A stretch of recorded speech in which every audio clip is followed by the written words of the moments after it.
Hey everyone, welcome to the West Coast Barbell Club Exercise Library. Right now we're going to have a quick look at the RDL or Romanian deadlift. Okay, now the Romanian deadlift can be set up in a number of different ways. Many prefer to do it out of a power rack or squat stand and walk the bar out. Okay, that's perfectly fine if you have access to one, but it's by no means necessary. You can simply perform a conventional deadlift to help get yourself into the top position before initiating the set. Okay, now the key difference to the Romanian deadlift is effectively a top-down deadlift.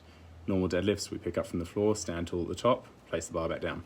With a Romanian deadlift, we deliberately start the motion at the top before descending with a controlled eccentric, not quite getting the plates to touch the ground, okay, going through as full a range of motion as we can while maintaining a neutral back position, okay, before standing back up, okay. So what that's going to end up looking like is a bit like this, okay.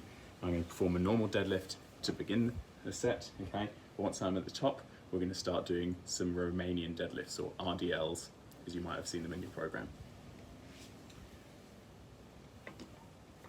So standing tall here, I'm going to exaggerate a nice extended back position. I'm going to push my bum back, have a slight bend in my knees, but maintain it throughout. Feeling the stretch on my hamstrings and glutes at the bottom.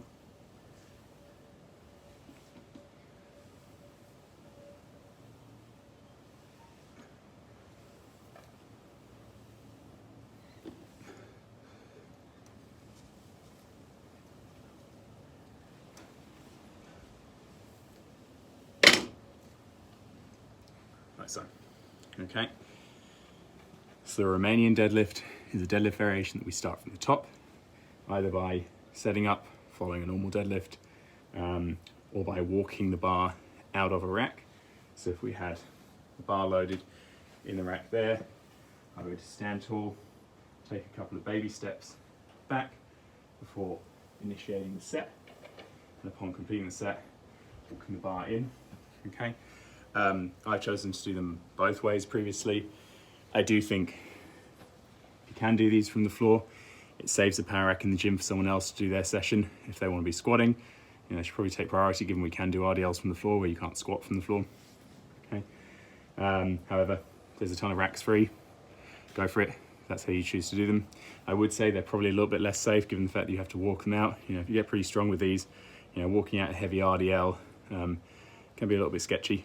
So you're probably just best off being placed in one position with your feet and starting the set with a normal deadlift, especially given the fact that your RDLs are going to be quite a bit lighter than a conventional deadlift. Yeah, you're going to probably find that initial deadlift rep is not going to take too much out of you, okay, particularly given that you'll often see these programmed for higher rep ranges. Okay, so you're focusing on the movement pattern that's initiated from the top. You're going to be thinking about pushing your bum back as much as possible while maintaining only a slight bend in the knees, and that bend in the knees should be maintained. You shouldn't be bending out the knees throughout the movement and trying to make it into a normal deadlift, okay? We do want to do these from a position that is deliberately poorly leveraged, okay? It's that kind of poor leverage for strength that's going to contribute to the increased stress on the glutes and hamstrings that we want, given that we're likely having these in our program for more hypertrophy focused training as opposed to strength training, where we might be working at lower rep ranges and heavier weights and movement variations that have joint angles more similar to our main lifts.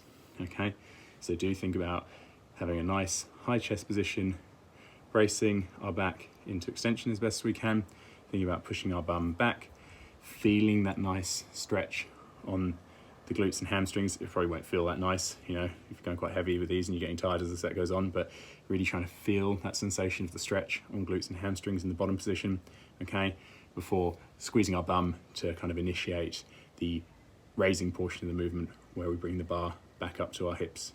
Like I say, I've probably done Romanian deadlift. The plates shouldn't quite reach the floor, but we're trying to get through as full a range of motion as possible, okay, without those plates quite touching the floor.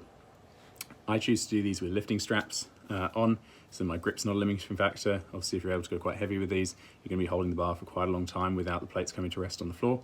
So if you do have access to lifting straps and are comfortable using them, I would recommend using them for your RDLs. Okay, if you have RDLs in your program and you've got any more questions about them off the back of watching this video, please ask and I'll be happy to help. Thank you.